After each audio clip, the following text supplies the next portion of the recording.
Commissioner ઓફિસે તો ખાસ કરીને એટલા માટે આવવું પડ્યું છે કે અમે શુક્રવારે જે રાજકુમારની ઘટના જે બની છે કુવાડવા રોડ ઉપર, એ ઘટનાના સાધનિક કાગળો માંગવા માટે રાજકુમારના પિતાશ્રી એટલે કે રતનલાલ એ જોડે આવેલા હતા.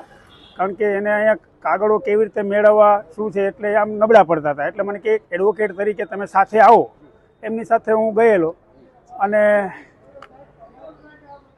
કાગળો મેળવવા માટે અરજીઓ કરેલી. એમાં 2 અરજીઓ રહી ગઈ હતી, એટલે કે એક બોડી ઇન્ક્વેસ્ટ પંચનામું તેમજ પ્રથમ વખત થયેલું PM નોટની નકલ આ રહી ગઈ હતી. એટલે અમે સાહેબને કીધું, સાહેબ આ 2 નકલ કહેતા હોય તો આ જે અરજીઓ છે એમાં જ લખી નાખી નીચે, ના એ કે અલગથી તમારે આપવી જોઈએ.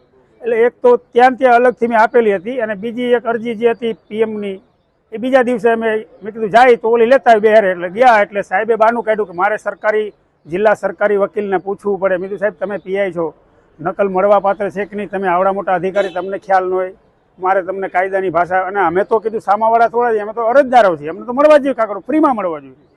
એ તો એને બાના કાઢ્યા કે ભાઈ એમાં હું પૂછી લઉં, એક દિન તમારું શું જાય, કાલે આવવાનું પરમદી. એટલે આજે 4 દિવસથી ધક્કા ખવડાવે છે.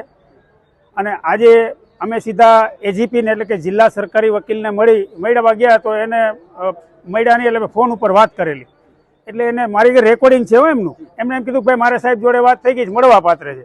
પછી અમે સાહેબને ફોન કર્યો, મેં કીધું સાહેબ AGPએ તો કીધું મળવા પાત્ર છે, તો હવે તમે શું કામ પોલીસ સ્ટેશને 2 કલાક બેઠા પછી ફોન કર્યો? તો કે ભાઈ હવે મળવા પાત્ર છે કે એને ભલે કીધું આપવાનું આપવા મારે જોવાનું છે. આવો ઉદ્ધતતાપૂર્વકનો જવાબ PI આપેલો છે. એટલે અમે CP સાહેબને DCP સાહેબને મળવા આવ્યા છીએ, સજ્જનસિંહ પરમારને.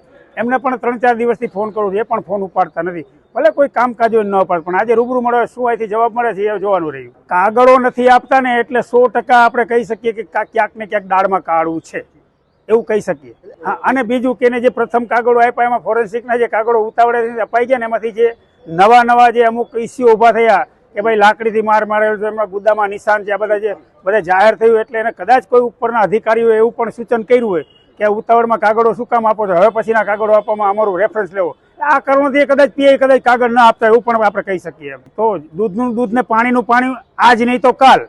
બરોબર, હું તો 100% જાહેરમાં કહું છું, વાર લાગશે પણ આવશે મજા, એ ગેરંટી તમને આપી દઉં. કારણ કે કાયદાનું કામ કરશે ને, કાયદો નહીં કરે અમે કરાવશું, અમને આવડે જ કામ કરાવતા કેવી રીતે કરાવવું. એટલે હાઈકોર્ટમાં મેટર વહી ગઈ છે, હાઈકોર્ટથી મંગાવશું કાગળની. જાહેર ક્યાં કેટલા દિવસ છુપાવી રાખશે, બાકી જે દૂધનું દૂધ ને પાણીનું પાણી તો થવાનું જ છે.